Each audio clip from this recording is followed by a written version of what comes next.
আজকে রান্না করলাম বছরের একদম প্রথম পালং শাক দিয়ে ইলিশ মাছ। এতটাই মজার যা দেখলেই খেতে ইচ্ছা করবে। আশা করি আজকের রেসিপিটি আপনাদের অনেক ভালো লাগবে। প্রথমে আমি ফ্রাই প্যানে তেল দিয়ে দিলাম, পেঁয়াজ কুচি মরিচ কুচি দিয়ে এখন আমি নেড়ে দিচ্ছি। তারপর এখানে আমি 1 চামচ আস্ত গোটা জিরা দিয়ে দিলাম, দিয়ে নেড়ে দিচ্ছি। তারপর পেঁয়াজ মরিচ যখন ব্রাউন কালার হয়ে আসবে তখন আমি এখানে আদা রসুন জিরা পেস্ট দিয়ে দিব। তারপর আমি এখানে স্বাদ মতো লবণ, 1 চামচ হলুদের গুঁড়ো, 1 চামচ মরিচের গুঁড়ো দিয়ে নেড়ে দিচ্ছি। তারপর আমি সামান্য পরিমাণের পানি দিয়ে দিব, দিয়ে নেড়ে দিব, দিয়ে ঢাকনা দিয়ে ঢেকে দিব। এভাবেই আমি মশলাটা কষিয়ে নিব। মশলার গায়ে যখন তেল তেল ভাব উঠে আসবে তখন আমি ইলিশ মাছগুলো দিয়ে দিব। ইলিশ মাছগুলো দিয়ে ভালোভাবে আমি মশলার সঙ্গে মিশিয়ে নিব।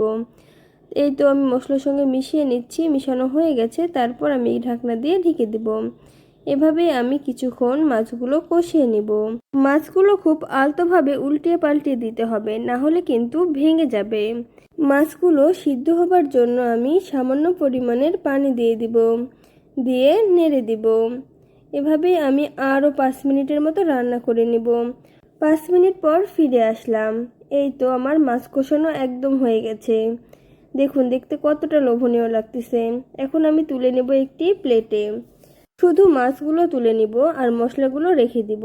ওই একই মশলায় আমি পালং শাকগুলো দিয়ে দিব, দিয়ে ঢাকনা দিয়ে ঢেকে দিব। কিছুক্ষণ পর ঢাকনা খুলে আমি পালং শাকগুলো মশলার সঙ্গে মিশিয়ে নিব। এইখানে আমি কোনো পানি ব্যবহার করব না, কারণ পালং শাক থেকেই পানি উঠে আসবে। এই তো আমি একটু পরপর নেড়ে দিচ্ছি যেন পুড়ে না যায়। এই তো পালং শাকগুলো কষানো হয়ে গেছে। তারপর আমি সেই কষানো মাছগুলো দিয়ে দিব, দিয়ে একটু নেড়ে দিব।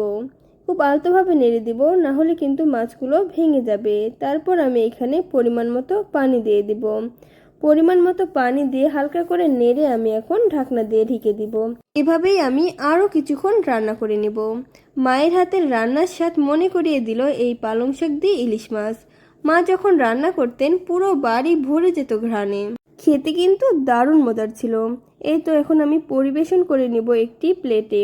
আর রেসিপিটি কেমন লাগলো অবশ্যই কমেন্ট করে জানাবেন। আল্লাহ হাফেজ।